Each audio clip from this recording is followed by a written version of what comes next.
Hey y'all, good morning. Good morning, good morning, good morning. My hair is not done yet. My makeup is not done yet.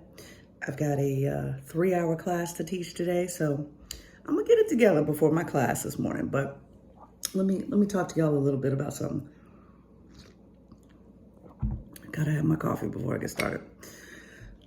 So what I think is interesting is when I retired myself from higher ed in 2021 and went full force with my DEI consulting work.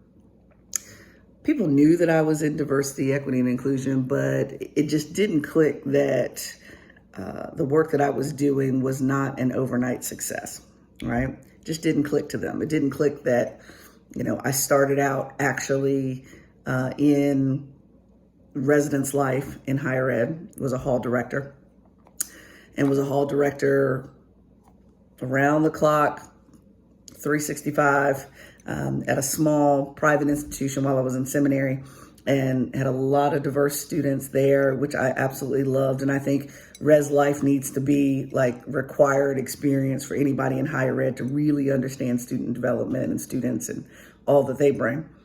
All right, and so started there. Then went into campus ministry specifically, and campus ministry was very hard at that time in Virginia because the Virginia Tech shooting happened around that time period. Then fast forward into being the director of a multicultural center. Then moved into being the associate director of a huge public multicultural center that I was responsible for programming and assessment for, and then finally getting to that level where I was in senior leadership as an associate provost of DEI.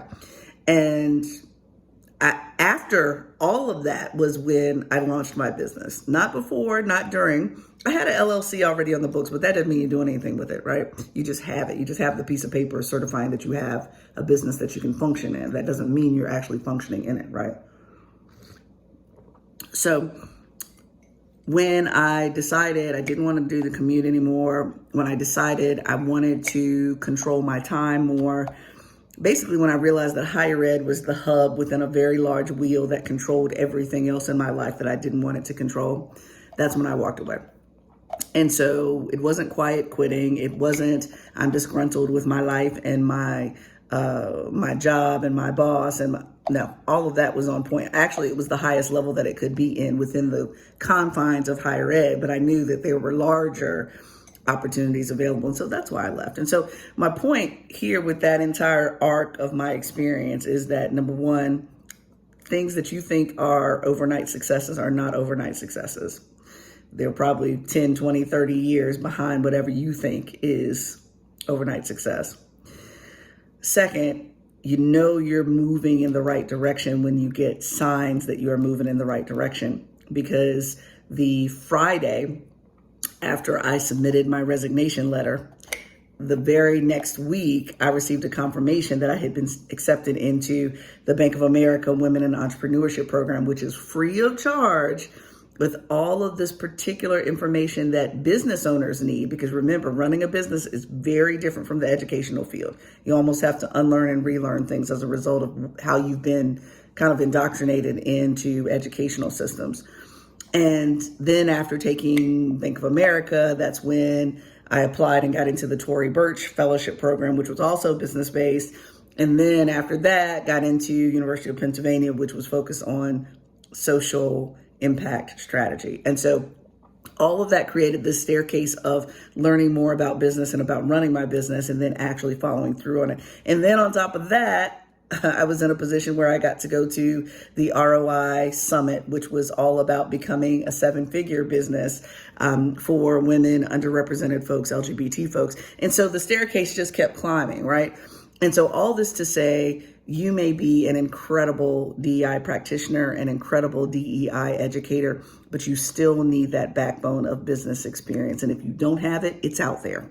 Every week I'm getting grants about businesses, business support, financial support, mentoring for underrepresented businesses, women-owned business, veteran-owned businesses.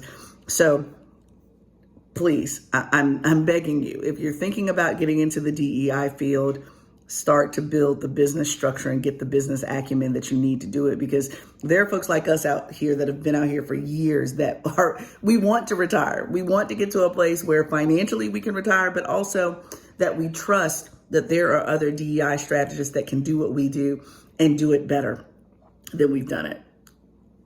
That's not the case right now, in my personal opinion. There are a lot of great DEI programmers, but when it comes to strategists, we don't have them, and they're not in the business space where they can actually make a living doing it. We want you to get there. So all this to say, that's my business story. And you have a business story too if you pursue it. There are enough resources out here, but you can't sit waiting on somebody to knock your door down to give you money, resources, or mentoring to do what you want to do. You have to get up and go out and get it. Okay? All right. That's my business story.